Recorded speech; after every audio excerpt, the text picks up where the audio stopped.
that flow has a certain mental relationship, but there's other times when it's just like, I don't know, and I'm in it and I don't know. And how can I be in the I don't know? And that the gracefulness of that as well. And there's something that moves through you there, and there's something that happens, there's something that almost takes over your being and moves through you, and you sort of like in this kind of little dance with a greater intelligence as it's arriving in the expression.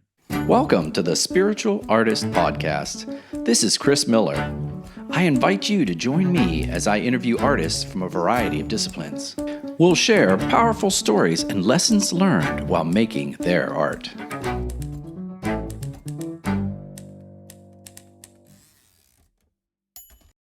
Good day, listeners. This is CJ Miller, the host of the Spiritual Artist Podcast.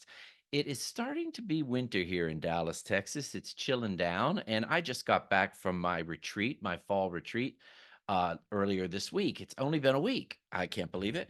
The retreat was great. A lot of exciting activities and exercises. So it's going to be fun to talk to today's guest about the retreat, about life, about spirituality, about art. So let me introduce Australian artist Jason McDonald. He is at the frontier of synthesizing and anchoring energy, aesthetics, inspiration, and the way in which spirit moves through art as a resource for growth and evolution. And you know, I love that, in a way in which spirit moves through art. He is a spiritual and energetic artist, an energetic therapist, an intuitive, a lifelong professional creative, meditation teacher, and spiritual mentor. That's a lot. It's so interesting. Good day. All the way across the globe. How are you? It's evening here, but it's morning there. How are you, Jason? I'm well, thanks, Chris, and thanks for having me. It's really real great pleasure to be here. Yeah, I'm really excited to there's just we every time Jason reached out to me, I think was it Instagram that you first found me? Yeah. Yeah. And we started talking, and I do usually a little pre-talk, and we can't stop talking. And so I think this is going to be a really exciting podcast for the listener. So, Jason, what exactly, I took your bio and I actually had to go to my chat GPT and I had to search, what does that mean by synthesizing and anchoring energy? And I thought maybe you could share that with Mm. my listeners. Yeah, I mean they're kind of big words, aren't they? And they're deliberately amorphous in a way because that's how I sense energy, like this sort of flux, this flow, this movement, this rhythm. And so that's available to us. And through my own personal explorations and discoveries, the ability to open into our sensitivities, to see that, to feel that, to respond to that, to have a relationship to that. I think it's really important that we try and expand our sensitivities and awareness so that we can then actually draw that into ourselves and into our beings and ground that into our being so that that's how we can interact with the world around us, and particularly as artists, because it's a great depth of resource and information and intelligence that can come through and express through us as artists. Yeah, I love the word intelligence because I use the word creative intelligence Yeah. when I create work. So it sounds like we're just parallel on this life path that we're kind of similar, maybe. Yeah. I mean, we've had a couple of different conversations about it and sort of upbringings and industry. And then I suppose the revelation that arises when we start to do a bit of deeper personal work. And for me, and this is where the word synthesizing starts to come into it a bit more, in the sense that as a graphic designer and a meditator, I had those as kind of two distinct worlds. But there was something when I went and studied the energetic healing modalities that I just found as a client, and then went into practitionership and learned about these things. I realized there was a way to bridge me and all these sort of things that I was holding in sort of distance from one another and bring them together in integration and in synthesis, and allow that to be the kind of bloom through me, and all the things that have informed my journey that then like refract out through the uniqueness and individuality of my own being. Yeah, it's interesting. We're at a great age, right? You go, but you can look back on your life and you see, oh, I did this over here and I did that over here, and suddenly they're kind of like they merge together. They do. They merge together, and they also, we brought up the word intelligence. The more I feel into it, the more I sense that intelligence, not just, oh, happenstance, it's merged together. There's something that's been happening in the background through that journey, but that we couldn't see at the time necessarily, but with a little bit of kind of presence and attunement to those previous life experiences, we can see that there was an intelligence at play there potentially informing the now. And so I'm very curious about that as well, how that kind of feeds into how I show up into the world at this age, at this kind of currency of my being. Yeah, I use a term. So when I was writing my book, I used a term called intelligence of being. Mm, And it was something that just came to me one day when I was in Santa Fe and I was looking at a melon. And I don't know if you've read that part of the book, but there was a cantaloupe. And I just talk about you start realizing that this cantaloupe has an intelligence behind it. And it grows in a certain environment. It knows how to grow. It's all put in there amazingly, right? And I thought, well, if the cantaloupe has that, certainly I have that, right? yeah. And Yeah. so And do you, go ahead. Yeah. sorry, I was going to say, well, to just riff on that a little bit further, at art school, I'm recalling a teacher who, and I was young and kind of impressionable, but this really, really made an impression upon me. And he said, if you ever want to draw a tomato, plant that tomato, the seed, nurture it, water it, allow it to grow, study it as it grows. Then the fruit will ripen and it'll come through, and then you'll pick it and you'll put it down, and you will draw the best tomato of your life because of the care that you've invested in the growth of that fruit. And so as you like draw it, you're going to do it justice. You're going to have a relationship to that has depth beyond just like, oh, I picked it off the shelf and I'm just going to do it in a still life kind of exploration. There's something energetically linking all of that together, so that there is a responsibility that I think arises in us when we have those connections, and they're more obvious to us, that how we can be present and still and allow the beingness that's innate to us, the intelligence of the beingness that is innate to us, to arise through us. And so, yeah, kind of just taking that melon thing, the melon has its intelligence, we have our intelligence, but what happens when the two collide, right? And then there's this Right. other relationship and dynamic that occurs there. Yeah. Oh, I'm trying to remember the word. I found a word, but recently, we touched upon this briefly, but I just had my retreat and it was a very contentious election here in the United States. And Mm. so people were very emotional on the retreat. And I have found this word that speaks to the intelligence of life. There is a natural align a self oh, here's the word, self-aligning. That there Mm. is a self-aligning principle. Have you ever heard that? Well, I haven't heard that term, but the way that I sense that is that when we have a relationship to the grander intelligence, and whatever that is, right? Because it's so intelligent beyond my understanding anyway, but I can still have a relationship to it, and I can still have a kind of a sensitivity towards it.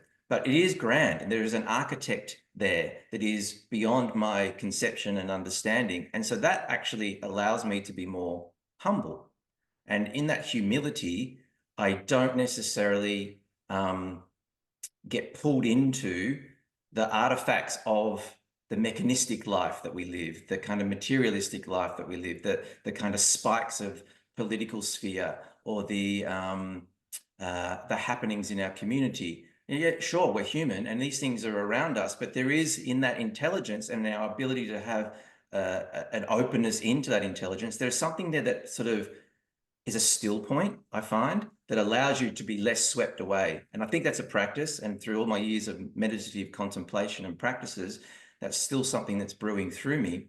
But in that anchoring, in that settling, in that stillness, there's something that allows you to be less involved or caught up. And it's not detached, it's not ignorant, it's still aware of those things, and it's allowing them to move through our being, but it's not as immersed or pulled or controlled even by those rhythms and forces. And so what can we do in our own being to stabilize and to meet those experiences, to have opinion about those experiences, to have a distaste even for those experiences, but not be like, swept away in the torrent that they can actually kind of throw at us sometimes.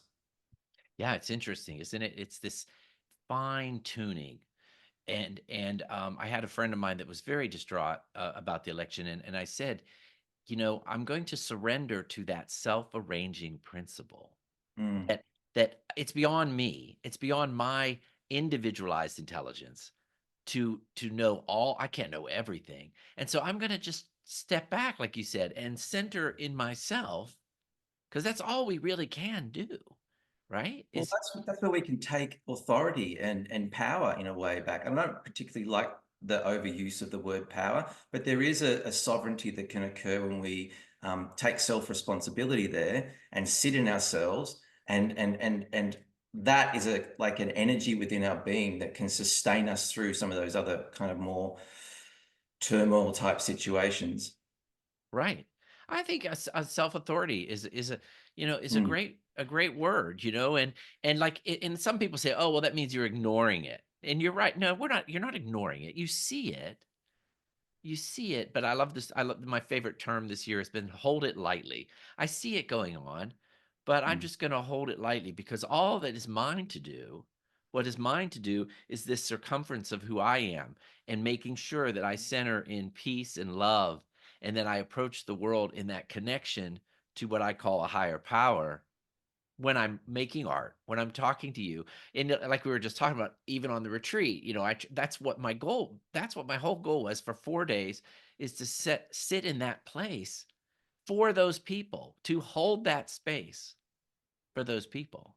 You know. Yeah, and the way that I interpret that, or the way that I have come to better understand that, is that the field of energy is everywhere, and it is also immediate. So if you're a facilitator of an artistic exploration retreat, you're the kind of center through line that holds that energy for others to do the work, right? And they're going into their emotionality, they're going into some of that chaos, they're going into some of that turmoil, they're feeling it, but you're the kind of steady current of energy that informs and seeds and permeates that field and the fieldic response to that. And so as a facilitator, as a practitioner, we can, and even as artists in our art, we can actually kind of hold that line of stability, or in the disciplines that I've studied, coherence, that allows other people to actually wrestle with the stuff that's going on inside them, but also help them wrestle with that with a greater resource and a greater intelligence again.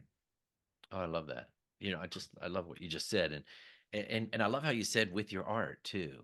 Yeah. Let's tease that out a little bit. Yeah.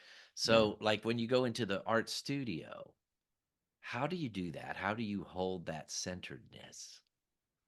Yeah. I mean, I suppose as a meditator and um, like someone who's explored the meditative disciplines, and there's obviously a lot of different ways that you can engage in that world, you're you're practicing in your meditation practice, you're practicing this ability to have an awareness of self and a sensitivity that arises through that awareness. And that can be stillness, that can be noisy, but there's still a sensitivity there. And there's a sensitivity that's sort of moving through your experience. And sometimes it'll swirl in this way, sometimes it'll flush that way, sometimes it'll go like this. But how can you also just be with all of those rhythms, all those movements? And for me, there is focused intentional practices that I do before I get into like channeling or receiving, through the third eye images that I sketch out that then inform the art that I create. But there's also the act of creating. And so um, where is my consciousness located? What is the center point or the stillness as I am creating? So as I'm moving the brush, or as I'm kind of like in a rhythm of movement with the act of expressing, with the act of creation, where am I locating that? Yeah, and that'll like squirrel off into some kind of story, or get confused at times, or the postman might knock at the door, but and it interrupts that I guess in a way that rhythm, that flow. But then the practice of coming into it, and then also as you come into it, I've found that there is inspirational intelligence, and we'll keep using that word, right? Because I do think it's an important word. There is an inspirational intelligence that moves through us the more we're able to be present to its availability, and we can allow our being to receive more. And so I do practices that are, even retreats, and I'll go on stillness retreats in silence for 3-4 days or a week or whatever, to like get that, and I'll do that regularly to keep that process alive in me, so that then when it comes to the act of day to day, and then the act of creation in the day to day, that's informing that, and I am more ready to be centered and more ready to receive through those day to day moments of creation. And that's working with creation, right? Like, that is the act of creation as an act. Right, right. So you mentioned presence, and that's a big one, right? Practicing to just be present, just being Yeah. present. And I think I said that before we had the call, that when I was on the retreat, I'm being present for those people. I was being present for everybody in that retreat, and one by one, or whether as a group, I was holding that presence. But I want to pull out a little bit because I think people are afraid of this, and you don't seem afraid of it. Um, I love it, but I go to Santa Fe because it's so quiet. It, Mm, it's quiet. You don't usually hear lawnmowers, you don't hear airplanes, you don't hear traffic. So I purposely stay out in the country in Santa Fe, and it's so quiet and still. mm. But a lot of people are afraid of that, don't you think? And why do you gravitate towards it? Well, I think there's a natural disposition for the stillness of nature, because I grew up on a farm, on a river, in nature. An important part of my early years. And then, I moved to big cities. I lived in big cities. I lived in the middle of big cities. I lived in the frenetic, dynamic environments of big cities. But then, as I did more meditative practice, you notice the yearning arise in you to want to go and retreat, to want to be in stillness, to want to not necessarily isolate yourself from the world, because I think you've got to be careful of overdoing that or going too far one way. But I have thought and contemplated about being a monk. I have done monk-like disciplines. I have done monk-like practices. I've had periods of my life where I did, might still live in the city, but I was living an urban monk kind of lifestyle. And so I think there's something that wants to um, sponsor our ability to drop and center and still. And the more that we kind of recognize that, the more we can kind of learn to dance with the different types of stillness that can occur. So yeah, okay, go and sit in the country, or sit in the mountain, or sit in the cave, or sit by the river, or whatever, and let nature infuse you with its own natural rhythms and stillness, and you can be part of that. Do it like deliberately in retreat, but also, how can you do it in the chaos? And I'm really like um still in practice in my own being about that. Like, I do live in a big city, or on the perimeter of a big city, and I'm lucky that I live close enough to nature. I'm lucky that my home has natural light and aspects of nature that come into the home. All that's great for me, but at times I do yearn to just give me a home in the middle of nowhere that's away from that. And so I'm still wrestling with that in my own being. But I think people are afraid of it, to get to your point, because people in culture aren't really taught about going inward. Everything's like the external. Everything's onto the external, or a projection onto the external. Everything is happening out there. And so this orientation back into ourselves is scary, because there's stuff in there, and there's stuff in there that we're going to meet. And even if we're not like super curious or in like active inquiry, it's still going to present. And so I think people have a fear around that, and that's understandable, because it's stuff, and it's going to come up. And so yeah, I think we've also got unique characteristics. Some people are, whether it is through their enculturation or their early years living on a farm like I had, there are people that are more inclined to other people. There are people that are more inclined to the meditative lifestyle. So I think it's a bit of that. I think it's a bit of people being scared, or perhaps scared's a bit strong, people being uncertain of the unknown. Um, but yeah, I do think there's boundless inspirations and potentialities available to us, the more that we can learn to be quiet and within ourselves in quietness. Yeah, there's okay. There's a couple of things I'd love to pick up on. What I call it is what I was taught in my training. and I associate it. When you hear there's a term called praying without ceasing. And how I've Mm. interpreted that is not to, oh, pray, God, bring me something. Praying for me is sitting and noticing the bird at the feeder outside the window. That's Yeah. my prayer. And so, like you said, learning to incorporate that throughout the day. Like you're driving down the highway and you're in traffic, you can actually stop and have a side, even driving. I mean, you're driving. I know you're driving. Your little self is driving, but you can stop and your higher self can just, right?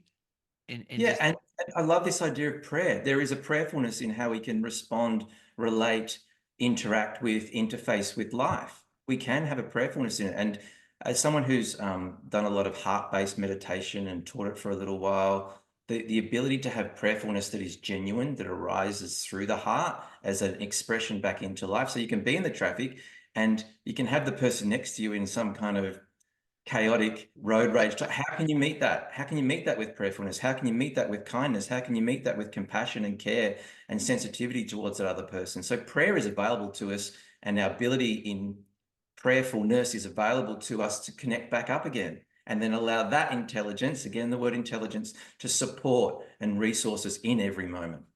Making exa- dinner, right. whatever it is. Whatever it is, that's what I like to encourage the listeners is whatever it is throughout the day, find those moments. Find those moments and just, I even tell people you can even put on your, if you wear one of those smartwatches, you can actually set an alarm occasionally, just randomly Yeah, throughout the day, and know yeah. that when that alarm goes off, just go and do a little prayer without ceasing. Just pray. Do a little moment, a check-in to the stillness of life. And it can surprise you of where you're doing and what you're doing, and actually what your mind is doing, right? Most of the time, what your mind is doing when that alarm goes off. Um, I talk about something else you said there too, which was that um the silence. And I when I was on the retreat, and it's in my book too, it wasn't until later that I used to go to Santa Fe once a year on a retreat with a group of people. And then the last couple years, because my mentor retired, is I Mm. went alone, and I stayed in a studio alone. And I'll tell you what, it was so challenging because I journal, I do a version of morning pages.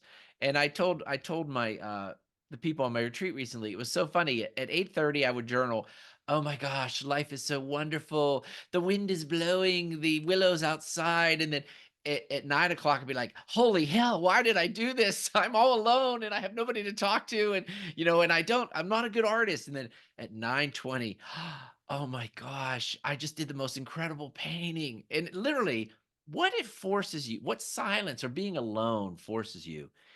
I say it forces you to face your demons. Your Mm. demon being what's in your head, right? Yeah. And also what's in the body. There's the mind is Oh, obviously in relationship to the body, but some of those, like I said before, things that come up, they live in the body. They're energies that sort of reside in different parts of our body, and our sensitivity to that outside of just the head. Because the problem with the head is, and the problem with going into the head to work out the head is, we actually desensitize from the body and the other information that's available and the intelligence that's available through the body. So yeah, and again, it's not hard to understand why people are afraid of that type of silence. Like I love those retreats. I go on them, and I used to do them in groups, and now it tends to be more silent retreats. I'll go into there's particular places that I go, and I'll go and I'll do the silence by myself. And yes, I might have to cook a little bit of food, and there is these impulses that arrive to sketch and draw, but I actually try and park them, and like even those, because I'm seeing things, I'm like, okay, no, I'm actually just that's actually still noise, and it's great that it's coming through. But right now, I'm actually in a version of disciplining my system or my experience to just keep dropping everything and keep surrendering back into the silence, back into that innate stillness and presence that's available to us. And I find that if we do that through those periods and keep dropping it, then maybe at the end, it all starts just coming back through again. And that's about sort of, in a way, how I experience it's a way to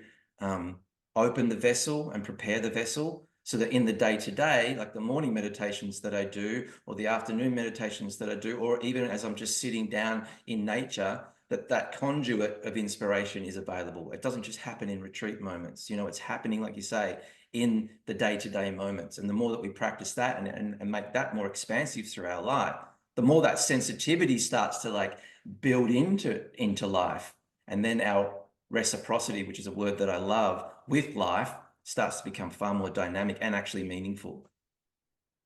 Wow. I love that. I want to talk about something, pull out something you just said and kind of look at it a little further. S- Even creating can be busy work. Yeah. And that's basically what you said. You'll get inspired, but put it to the side. You know, Mm. that's an interesting thing, by the way, that I face with people on retreats, on my art retreats. There are a few people that come and they're so intense. They're so intense on doing art. And I'm like, you know what? I want you to find the fun place. I want you to be in the medium, the rule of Yeah. medium, right?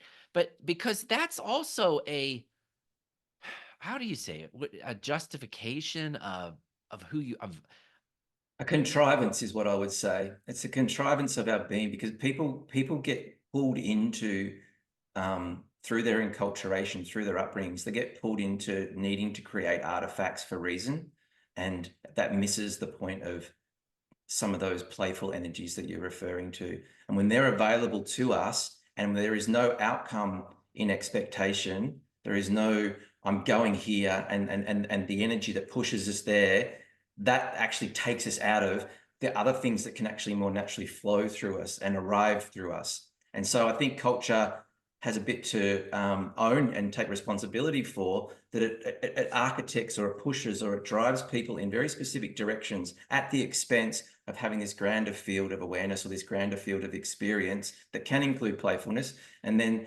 later on, that playfulness can start to have a bit of discipline to it, or it can start to have a little bit of orientation to it. And it can have an intentionality and a direction. But I think we need to kind of decouple from that kind of almost over matter of fact, left brain kind of dominance, needing strategy, needing the architecture or the reason for something rather than the actual more just something, just something. that's wonderful. I mean, it's almost like it's that just being, right? We don't Yeah. have to, for me, we don't have to prove ourselves. We don't have to, I don't have to create a piece of art to be valuable or to be a valid human. I am an individualized expression of God right now, right? Mm. And so yes, I love create. Yes, yes, yes. We're here to create, and I love creating, but in that joyful place, not that I'm justifying. Look what I can do. There's so much of that, right? With Instagram now too. People like pump stuff out. Look what I can do. Look what I can do. I'm like, oh my gosh, right? Just be. Just you don't have to. You'll see someone with like they'll show you how they can make 20 paintings in 10 minutes.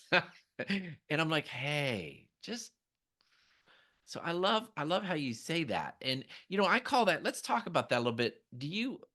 I call it entering the gap. Mm. When you're in that place where you're not trying to finish, you're not doing anything, you're just receiving and you stretch it. To me, painting has been an experience, a practice of learning to stretch that time where I take my time with the painting. It's not Mm. about what can I do in an hour. It's to me, and it's about being in that place. How long can I be that in that place? And I mean, and and who doesn't want to be in that place because it's so rich, right? So of course we want to kind of extend the experience of that place. I think there's different ways to arrive at that place. There's different ways to inhabit that place. There's different disciplines and practices through art that allow us to explore that space. So for example, I create in some of my works, there's a certain discipline to symmetry and gradation and tonality of color and I'm deliberately working with a vision of that particular art. But then I also will get out like the old Japanese sumi e-inks and I will create in flow where and I'll do landscapes and they'll sort of be loose and watery and dreamy. deliberately because they're very immediate. I've got no expectation. I've got no place to go. I'm actually just practicing that centeredness, that beingness that you're talking about in the moment. Whereas the other stuff, I do get called into the specifics and the fineness because I'm trying to allow the art to have a refinement to it. But also, and I'll make mistakes and I'll be annoyed by making those mistakes, but also I know how to roll it back and just go, well, actually, sometimes those mistakes are that kind of part of the mystery. And that's a really important discovery because, again, that grand architect, that grand intelligence, it has a mystery to it. And for me, the more that we can defer to that mystery, the more we can allow it to just do its little things with us without being so caught up in it. So that mystery can play through all our experience of creation and expression. If we want to just like dance, and I'm not a particularly dancey type of person, but if you just flow and dance without no one seeing you, right? All kinds of movement can come through and it can be chaotic and clunky and it can be beautifully pure and rhythmic. It's all the same thing, actually. It's all the same thing. It's just our mind or our judgment of self, whether it's creating a painting, whether it's dancing, and getting in the way of the experience and getting in the way of the validity of that experience, allowing our being to be a channel or a conduit or a vessel of creation. Jason, you just have to stop because you say so much, and I'm like, wait, let's tag that. Let's tag that. So, Yeah, sorry. I want to share with the viewers, and if you see this on YouTube, I will show some of your artwork. And you're talking about the very tight, this whole Quiet Seed series. Is that the name of the series? Would you call it? Quiet, boundless seeds, I'm calling it, yeah. Okay. I would call that meditative work. Mm. Because you really are doing very soft, fine lines, and it's a pulling down to this beautiful tightness, and to me, I would imagine that is almost a meditative process for you. And then when you're doing watercolors, and for me, when I do my movement exercises, I call that flow. It's just like Yeah. you're in that like sumi, right? The sumi brush. You get your consciousness aligned and boop, Mm. and it's about that flow. Do you find two different kind of things going on there? Well, I think the word flow or the notion and the idea of flow has been a little bit distorted in our culture. I think there's all kinds of flow, right? And in my experience, there's different ways to inhabit flow. And I tend to kind of turn that conversation towards the different rhythms that are occurring within us. And yes, there is flow states. That's a thing, and science will clearly show us and demonstrate that that is a thing, and what happens in our brain waves and what happens in our even in our autonomic nervous system when we're going into flow state. All that stuff's happening, but I think there's different tangentials and aspects of rhythmic movement that happens in consciousness as we're going into things. And so I suppose for me, when I'm doing the more refined work, like they come through as sketches and it's just like, and I'm just sitting there like after a meditation and like that's just going into my notebook, right, as a sketch. And then it's a process of how can I allow that grace that I experience in the meditative impression that comes upon me, how can I bring that into a more graceful expression of the art? And so I'm really into this notion of beauty, and I'm really into this notion of beauty in all its forms being very antidotal or being a medicine for this kind of cold, hard, materialistic world that we live in. I think beauty was in so much culture. If you look at like you just got to walk around in Italy, right? Like it's infused with beauty, and it's very, very, very important and very, very meaningful because it's beauty is actually enveloped with soul and soulfulness. And yet our culture seems to be pulling us further and further away from beauty. So when I take these sketches and I bring them into some definition of fine symmetry and color and gradients, I'm trying to get this expression of beauty that I experience in my visions into some kind of artifact, some kind of painting that is going to have a radiance to it, and beauty has a natural radiance to it. Like you go and sit in nature, and the more you connect with it, you'll feel that pulse, you'll feel that radiance. So how can we use art as a way for that radiance to move through us? Okay, great for me to have that experience, but then how can I share that experience with other people through my art? And that happens in different types of flow and different types of rhythm. I will I will be able to really get into the importance of the specific brushwork or some of the airbrush work that I do to keep that refinement there. Um, and then that flow has a certain mental relationship, but there's other times when it's just like, I don't know, and I'm in it and I don't know, and how can I be in the I don't know, and that the gracefulness of that as well. And there's something that moves through you there, and there's something that happens, there's something that almost takes over your being and moves through you, and you sort of like in this kind of little dance with a greater intelligence as it's arriving in the expression. Mm. Mm. Definitely. Yeah, let's talk. You said that how, if you don't know. Hmm. So let's put you there. Say you're doing something, you start something, and then you're in that moment of don't know. What do you do? I stay in the moment of don't know. And this is the thing for me, there's a faith and a trust that that's actually a mysterious, alchemical, magical moment. If I fight with it, it goes.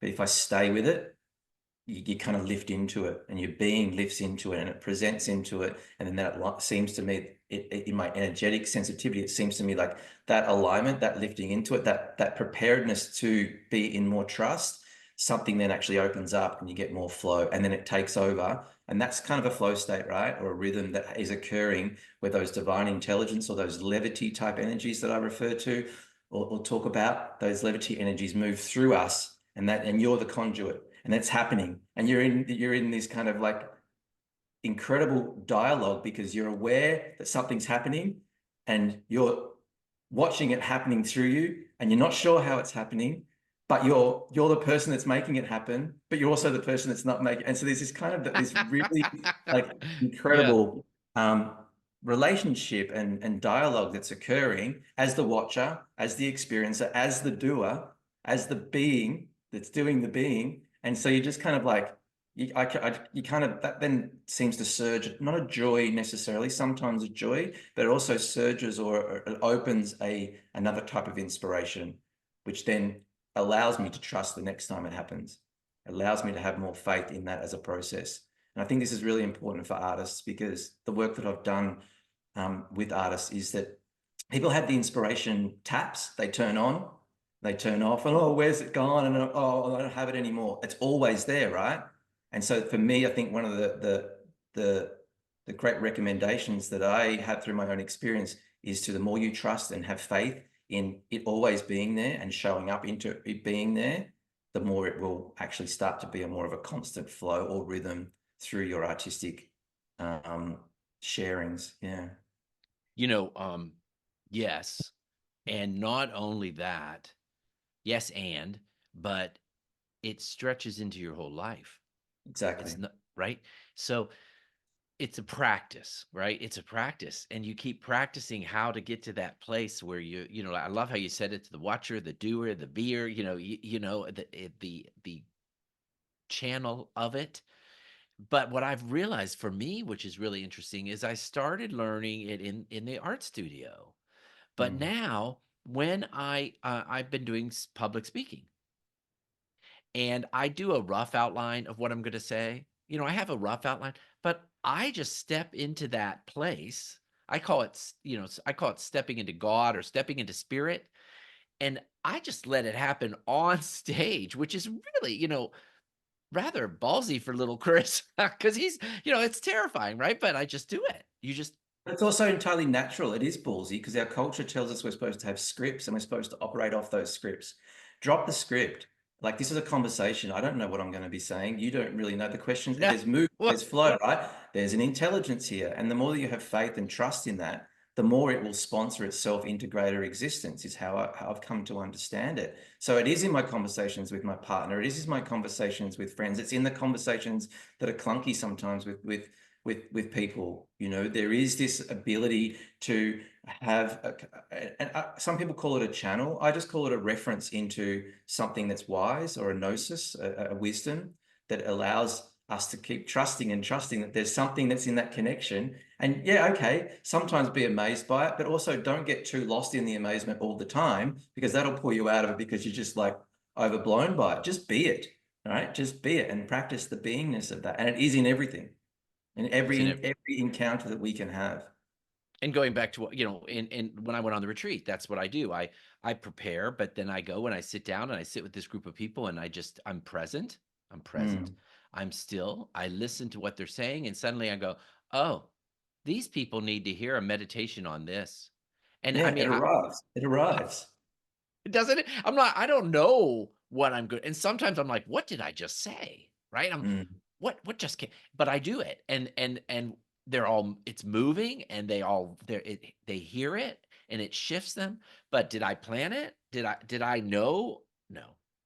And sometimes I walk in with a plan, and it's just like, whoop, right? You just You've got to be prepared to let it go, because I think sometimes a structure, or a little bit of structure, is helpful to kind of like just have a bit of definition. And even yesterday, I had some people over, and I was walking them through an experience of going into my art and the things that I put, like in it. Like, I see these energetic landscapes behind art, and I was walking them through it, and it's like a guided meditation. So go into this part of the artwork, and then go through and see this and feel that, and they're going on this kind of journey. And I have a definition of, because I've drawn those maps that sit in behind it, and I know how they appear in a kind of 3D sort of representation. But there's another part of me that's in channel or receivership, that's in that guidance, and it's just coming through. And so the more that you can just trust that again, the more you can have faith in that, the more it will arrive, and it will continually just keep arriving. And I think they're really, really important, cultural, precious, um, practices, because there is something about our ego that needs to strategize for definition to feel safe. And if we can let go of that into the unknown, we do a bit of decoupling from that rigidity of the lower egoic identity. And it starts to actually, the ego, in my experience, can start to actually have a bit more of a turning upward and lifting into the divine, into these levity type inspirational energies. And then the more you practice that, the more they start to move through. And then, it's just that practice, practice, practice. right. That's beautiful. That's beautiful. So with your paintings, do you have them sit before them and actually do a meditation with it? Did Yeah, this in one particular series. So it arrived to me, Chris, where I was doing some work, and then I was seeing behind the work. So there's the graceful movement, rhythmic energies that come through in the actual aesthetic front of the painting. And then there's like, put nodes on the painting, and these nodes are like portals or gateways or doorways of our consciousness to enter into the field behind and beyond.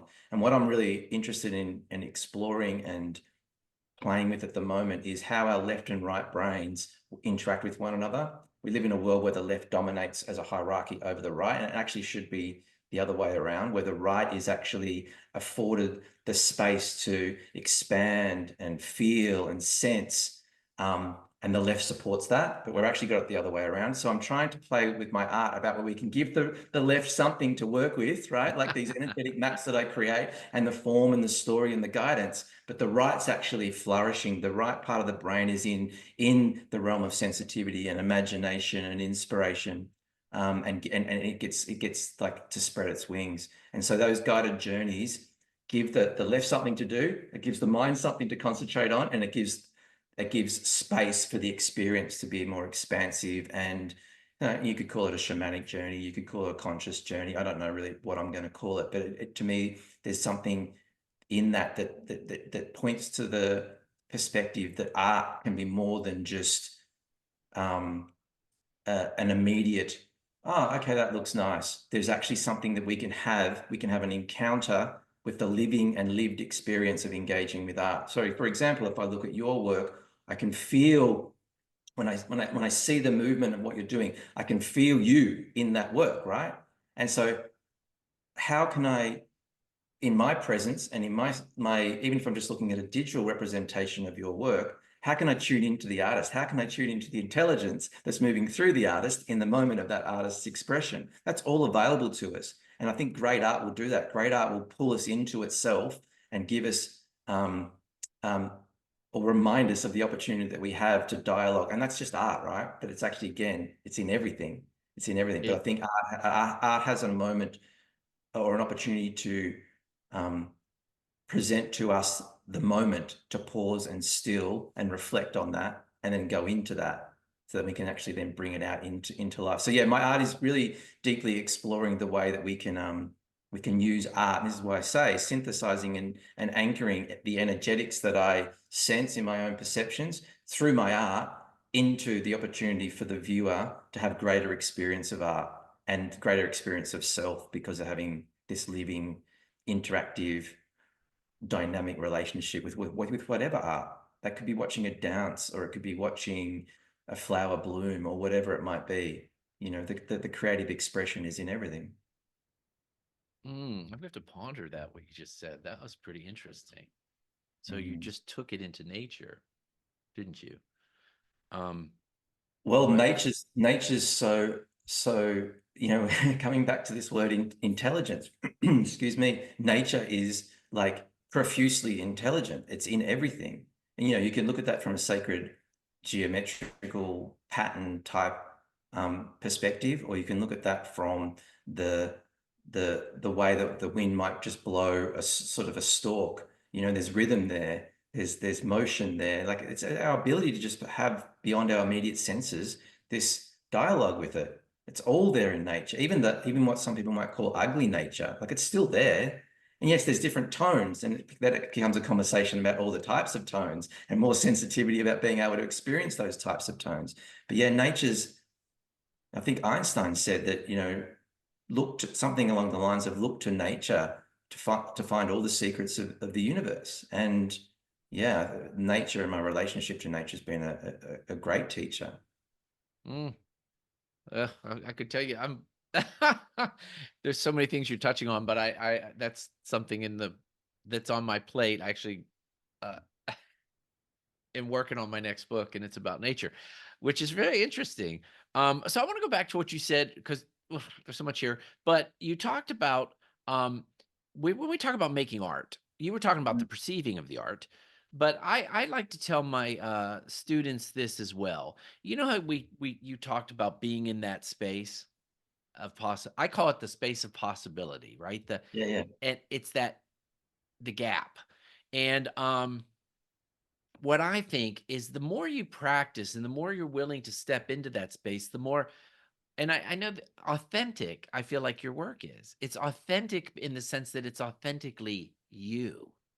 Mm. So, you know, what I get frustrated is so many teachers, so many art teachers. You sound like you had a great art teacher, but my background with art teachers is they just pulled out a book of famous artists and they said, "We're going to make something look like this."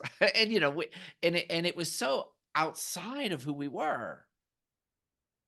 To me, Yeah. spiritual art is from within, and the more we play in that realm, the more unique and individualized our work is because it's Mm. coming from within and it's a reflection of us. It's coming from within in the output of expression, but it's also coming from without as it moves to the within. Does that make sense? Like it's like as the conduit, as the ability to open up to that and those inspirational energies or imaginative insights, they come from without. And there is something in that intelligence that wants to share into us. And I keep pointing to this, but like that's how I experience it. It comes in so that when we can do it, do the work within, we can do the experience within, we can feel it, we can understand it, we can express it through the like the refractory nation notion. So what am I trying to say? We can express it through our own being, but as a refraction of that intelligence because it's got, you know, It's Chris involved in it, and yeah, Chris is in it, but it's also it's this synthesis of the without moving through us within to then go without again. And I think right. that's It's like a beautiful, beautiful idea that it goes without again with the within involved. right. I call it co-creating. You're Mm. co-creating with that that without coming through you. And then, some of the old New Thought writers, they call it, they use the term personality, meaning the personality of Jason, the uniqueness of Jason. That's what they meant. Um, Mm. and I tend to say individualized expression, but they say the personality. And so it's like you're mixing your personality with creative intelligence. I call it the greater, and it comes out as something unique and fresh. Because one of the things I do when I teach, do a presentation, is I'll have the whole group draw something that's simple, some iconic thing. And then Mm. in fact, on the retreat, we did that. We all drew a picture of a butterfly, and then I had them lay them out and show how unique and different each butterfly. It's a butterfly, but one person draws it from the side view. One person draws it front on. Some people, it's totally balanced. Some people's really soft. The butterfly's very soft and watercolory. Other people, it's like, and that's all our personality affecting the concept, the idea, the spiritual idea of a butterfly, if that makes sense. Let me just take that another step. Go ahead. If if if everything is energy, right? And okay, let's just make that assumption. And even if you don't agree with that, that's fine. But let's just say everything is energy, and energy is moving through everything. And then in expression of all those different ways that a butterfly can be represented and the energetic imprint in those expressions, this is a curiosity that I have and a question that I have potentially to the listeners and the viewers is, what is the responsibility of our custodial relationship of transcribing that energy? Our sensitivity to that energy, our sensitivity to that energy moving through us, our sensitivity to that energy including us, our sensitivity to that expression of the butterfly when it comes into the creative expression. Okay, there's something in there that I find very, very interesting. This kind of bridge that we are, and what's our responsibility to understanding energy, to sensing energy, to feeling energy, to then portraying energy, because that is an energetic imprint, whether it's through a symbol. Sometimes I see symbols for people and I create them.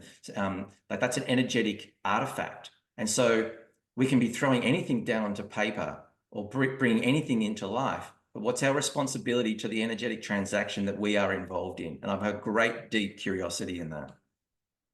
And I don't know how to answer that. Well, I don't think I do either. I mean, that's part of the curiosity. But I do think, Chris, the more I've come to consider that, I do think there is a responsibility to that. It doesn't need to be something that we need to take as an onerous responsibility. It can be a very joyful and light responsibility. But I do think it gives us opportunity in that responsibility to develop our sensitivity and have a more kind of graceful relationship to energy as a concept and as an expression. One word that came to me, as I pondered what you said, is, so I'll answer my word. How's that? And then Right. listeners in this comment section, write what you think it is. What is the responsibility? But I think our responsibility is to be honest. Mm. To be Well, honest. and learning to discern what honesty is actually to us. Right. Because it's one thing to say you're going to be honest, but then what gets in the way of that honesty too? And the little slippery tricks of the persona that can get in the way there, right? Yeah. What's radical honesty in a way? Or what, even without being overly radicalized, what is the way to be as honest as you can in that moment? And maybe that's the best you can do in that moment. But if you're bringing that intentionality of wanting to be honest, that's actually quite a beautiful thing. Oh, wonderful. This has been a wonderful conversation. And Mm. we're getting to the end, even though I think we could kind of go on and on.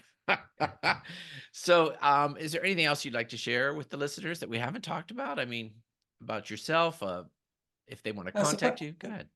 I suppose if we're talking to people that are interested in art as expression and the nature of spirituality as it moves through expression, and I imagine you've encountered this in your workshops and retreats where people say, "Well, I'm not an artist," and I think the default to that is, "Well, everyone's an artist." But I want to take that just another little step, and I think it's in our DNA to be both creative, and maybe art can be a loaded word, but artistic in our creativeness. Whether that's the guy that makes horseshoes in ancient times, you know, the depth of care in what they do, the artist in like cultural parlance, the artist as someone who creates big artistic pieces or small artistic pieces. The mother who's caring for a child, the artist, the creator, and that kind of dynamic. I think it's in our DNA. And there's this great book called The Art Instinct, and it talks about how that drive, that impulse to be in artistic expression in all the forms is actually part of us. And so I guess I'd just sort of bring it to the point that just remember that and feel that, because that's such a joyful, beautiful, inspirational idea in itself. And it gives us permission to play in our artistic expression. If it's a birthright and it's not something you have to do, it's just something that you do because it's a birthright, you know, there's something very uplifting about that. And I think that's really important for culture, that more people get into that sensitivity. I do too. I think with all parts of their life, right? Mm. That's Yeah. kind of my mission, you know. Yeah. So that's wonderful. This has been a great podcast interview. There's certain people I interview and I'm done, you know, and there's other people I interview go, oh, I got to bring this guy back, you know, or this woman back because they're so interesting and engaging. And this has been very engaging conversation. So Yeah, well, thank you for yeah, thank you for the invitation. And you know, Chris, thank you for your sponsorship of this idea of spirituality and art, and the infusion of those two ideas together. And like there's something in your vibe that I really love, because it's so bright and joyfully like ushering us into that potentiality. So thank you. Thank you for like the invitation to share with you here, but also just for all that you're doing in the world to usher that along. oh, well, thank you. I appreciate it. And likewise. And I'm sure we'll be encountering. I met so many delightful people. And, you know, I would tell the listeners this is all just part of me just getting into that gap and then just listening and going. You just go, right? In a way, I'm not really at choice. I feel guided, divinely Yeah, guided. yeah, Yeah. yeah. So, And that's the trust and faith, right? Like the surrender into that, and it opens up for you. and Yeah, that leads back to earlier in the conversation with whatever's going on in the outer world, the politics, the global environment. You just stay back. You just keep staying in that place for yourself, and it will lead you to harmony, peace, and good things. I think so. So, yeah, well, I want beautifully to said. thank you, Jason. This has been great, and all the way across the world there, and I will definitely want to talk to you again. Listeners, thanks for following the Spiritual Artist Podcast. Please write your comments and answer Jason's question there. I want to see what you say. I'm saying honesty, but you might think it's something else. And follow me on YouTube or on the podcast channels. And stay tuned. We're always having more interviews. I have a delightful interview coming up next week. So stay with me and we will talk to you soon. Thanks for listening to the Spiritual Artist Podcast. Thanks again for listening to the Spiritual Artist Podcast. Whether you're watching this show on Apple Podcasts, Spotify, Google Play, or iHeartRadio, make sure you choose the subscribe button so that you will receive updates when new segments are released. Most importantly, be still, listen, and know that you are a spiritual artist.